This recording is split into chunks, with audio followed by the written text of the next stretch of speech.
Alright YouTube, so when it comes to the Final Fantasy games, you pretty much never have any games that are connected, with some exceptions of course. You have the compilation of Final Fantasy VII, 10, 10-2, and of course the Final Fantasy 13 trilogy. But for the vast majority of the Final Fantasy games, there is no connection, there's no continuity, they are standalone games. You go from Final Fantasy 1 to 2 to 3 to 4, they're not actual direct sequels. And obviously we're not including anything like Dissidia, World of Final Fantasy, Mobius, anything like that, because those are clearly not canon games. The one exception to this, however, is Final Fantasy VII and Final Fantasy X. There's been a fan theory for a long time since Final Fantasy X-2 that they were in the exact same world, and it's actually true. As I said, this was a fan theory for a very long time, but we've actually had Nojima, Nomura, and Kitase actually talk about this, and in a 2017 interview, Yoshinori Kitase actually confirmed this theory. Now, I'll be pulling information from the Final Fantasy Wikia and also Lifestream.net and potentially other places, but of course everything that I use will be linked in the description below if you want to read up on it yourself. So what really kicked off this theory back in the day was a character from Final Fantasy X-2 named Shinra, who talks about harnessing the energy of the Farplane, the life force of the planet. Now that probably sounds like a Shinra that we all love to hate, and it's because he is. He's a descendant of President Shinra from Final Fantasy VII. Generations past, like 1,000 years. For me personally, this was always confirmation and not a theory of them being connected. You have a character named Shinra in X-2 who's talking about harnessing the life force of the planet. Like, how much more information do you really need? What are you looking at? Farplane data. The more I study it, the more fascinating it gets. There's limitless energy swirling around in there. Limitless energy? The life force that flows through our planet, I think. With a little work, we could probably extract the energy into usable form. Sweet! Of course, that'd take generations. You also have the character of Rin from 10 and 10-2, but more specifically 10-2 in this situation, talking about how he believes that the Machina is indispensable to the development of Spira, and how they are researching ways to harness the vast energy within Spira. I firmly believe that Machina are an indispensable part of Spira's development. Even if there is another incident, I intend to conceal the evidence. You really think people will follow you that way? I am not alone in my thinking. We are researching ways to extract the vast energy that sleeps in Spira and use it to power Machina. This is further expanded on by Nojima in the 10-2 Ultimania guide, where they ask, is there a connection, for example, with Shinra's name, which of course reminds one of Final Fantasy VII? The last mission line and Rin's I am not alone in my thinking line from Detective Rin have strong implications. As a matter of fact, yes, Shinra quits the Gullwings, receives enormous financial assistance from Rin, and uses Vegnagun to extract Mako energy from the Farplane. However, he can't complete the system to utilize the energy in a single generation, and the Shinra company is built on another planet in the future, wants travel to distant planets as possible, and stuff like that. Those things happen about 1,000 years after this story, though. He also expands on this when they ask, so the story of 7 is after that, and he replies with, I guess you could say those are the feelings I have about it. When I think about the characters, those are the images I already see. Shinra is a good kid, and yet his descendants are going to be like the President Shinra, of course. The only thing that doesn't make a lot of sense is him saying that they travel to another planet to create the Shinra company, because they don't need to, because as we'll learn as the video goes on, the pyreflies and the Lifestream are the exact same substance, and there's Mako within the Farplane in Final Fantasy X. They don't need to go to another planet. A lot of people chalk this up to a possible mistranslation. I have no idea if that is actually the case, but it doesn't make a lot of sense that they would need to travel to another planet when these planets are the exact same. They don't need to go to Gaia to get the Lifestream and Mako whenever that exists within Spira. Next up, we're going to move on to some of these smaller, more subtle connections between the games. First up, we have the pyreflies, which is people's spirits or life force from Final Fantasy X that has to be sent by the summoners to the Farplane, which is a place inside the planet where everybody's life force gathers, very much like the Lifestream, because it is.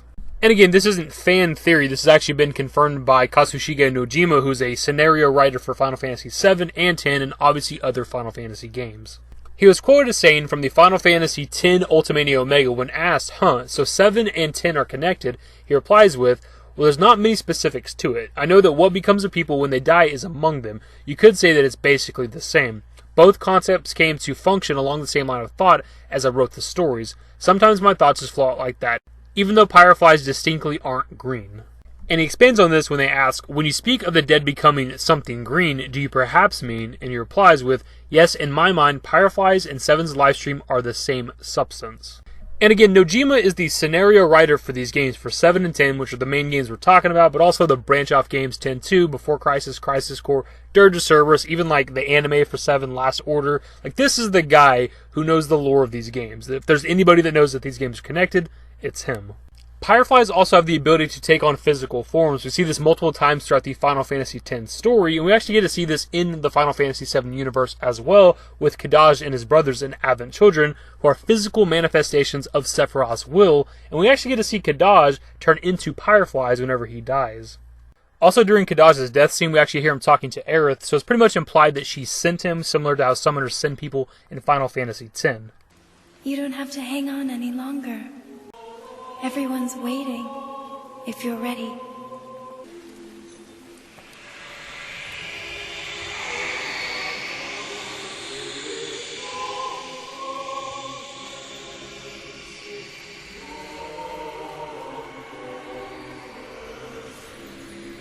This would also imply that Aerith is a summoner, and potentially all the Cetra were summoners, which I think makes a lot of sense. Aerith and Yuna are very similar in a lot of ways with their personality, the magic they use, the weapons they use, and also that the summons from 7 were the Faith from Final Fantasy X. The TLDR on Faith is they're people that willingly sacrifice themselves to allow summoners to use Aeons, which are the summons in Final Fantasy X. The Aeons take physical form using the Pyreflies, which as we know is an energy within inside the planet, which is very similar to Materia and Mako from 7. Materia is just a crystallized form of Mako. Mako is just a liquid form of the Lifestream. Of course, the Lifestream is the energy of the planet. I think it all adds up perfectly.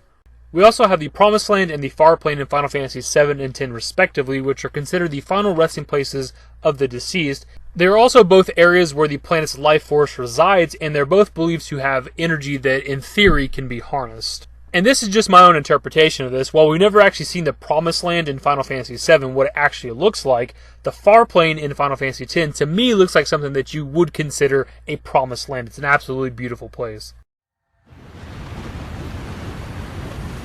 As I mentioned earlier in the video, Yoshinori Kitase actually confirmed this theory to be true back in 2017 in an interview, and he was a scenario writer and director for 7, and he was a producer, scenario writer, and director for 10, so he would know whether or not these games are connected. FF7 and FF10 take place in the same world. Ready? Oh! Whoa! Whoa! Really? キャラクターで天に死んだ君っていうのが出てくるので、セブンの死んだカンパニーにまあ少しつながりがあるんではないかっていうのはシナリオライターのちょっとなんだろうお遊び。From the mouth, from the horse's mouth. It's official. It's official. 7 and 10, same. What? Onto some even smaller connections, more along the lines of Easter eggs. We have the Shara airship from Dirge of Cerberus, which is named after Cid's wife, but it doesn't run on Mako because obviously the group from 7 doesn't use Mako because it's destroying the planet. And according to Tetsuya Nomura in the Advent Children Reunion Files book, the ship runs on some mysterious ancient power source, and I guess the implication there is that the ship is from Final Fantasy X. Next up, we have the Buster Sword actually being in the game files for Final Fantasy X. This is something I was completely unaware of until researching for this video. Now, this is not the biggest delivery. This does not give them some major connection to 7. We've seen iconic weapons cross over into other Final Fantasy games. In 12, for example, you see Gilgamesh use the Buster Sword from 7, the Gunblade from 8, the Brotherhood from 10, and some of the other iconic swords throughout the series. But it's still pretty cool to see that this is in the game files. It would have been pretty awesome to get that Buster Sword in 10. And lastly, we have an enemy in Final Fantasy X-2 called King Vermin, which on the surface wouldn't matter to a lot of people, but this is actually a reference to Final Fantasy VII. Whenever Avalanche is attacking the Sector 5 reactor and they're talking to President Shinra, he refers to them as Vermin, and Barrett calls him King Vermin. And again, it's a very small thing, it's really just an Easter egg, but the spelling's the exact same, where the word vermin is actually entirely capitalized, just like how Barrett says it. And that, I believe, is every single thing that connects Final Fantasy VII to Final Fantasy X. Or at the very least, everything that I could find between looking through multiple forums, Lifestream.net, and the Wikia over the last couple of days making this video. Final Fantasy X has always been one of those games that has stuck with me. It's always been in like my top 3 Final Fantasy games. It might be my second or third favorite Final Fantasy game of all time. And part of that might be because it has this like subtle connection to Final Fantasy VII that I didn't even know about for the longest time. I wasn't even aware there was this connection theory up until the last year or two. And to be honest, I've never fully played through 10-2 just because of how different it was. I did try it out at a younger age, but I never finished the entire story, so I never actually seen the Shinra character. But as soon as I would have seen them, I would have made the connection right away because obviously that is a very distinct name when it comes to the Final Fantasy series. And with him confirming as recent as 2017 that this theory is true, that Final Fantasy VII and X are connected, when it comes to the Final Fantasy VII Remake, I'm very curious if they're going to have any sort of just like hints or Easter eggs that point towards Final Fantasy X or Spira. And I don't mean like something major, like a plot detail, like some character being like, yo, what's up with Yuna from Final Fantasy X's Spira? Nothing like that, just some sort of like a little Easter egg. As I mentioned previously, this video did take me a few days to make. Generally, when we cover information for FF7 Remake, it's just news, it's just reiterating information that's out there, so it doesn't really take long to make those videos, whereas this one I had to research and look up a lot of stuff and get a lot of these videos and clips together. And these are the kind of videos that I really appreciate the support on, the likes, the comments, the shares, if anybody does that, because these take a long time to make. Anyways, leave your thoughts in the comment section below about the Final Fantasy VII and Final Fantasy X connection theory. Do you like it? Do you not like it? Do you care one way or the other? Leave your thoughts in the comment section below. Hopefully you guys enjoyed the video. If you did, give it a thumbs up. Subscribe to the channel if you guys are new and want to stay up to date with more Final Fantasy VII and X connection theory content. Turn on my notifications. Follow me on Twitter at @the-david. And my Discord. Links to my social networks are in the description and in the outro. Later, guys. Listen to my story. This may be our last chance.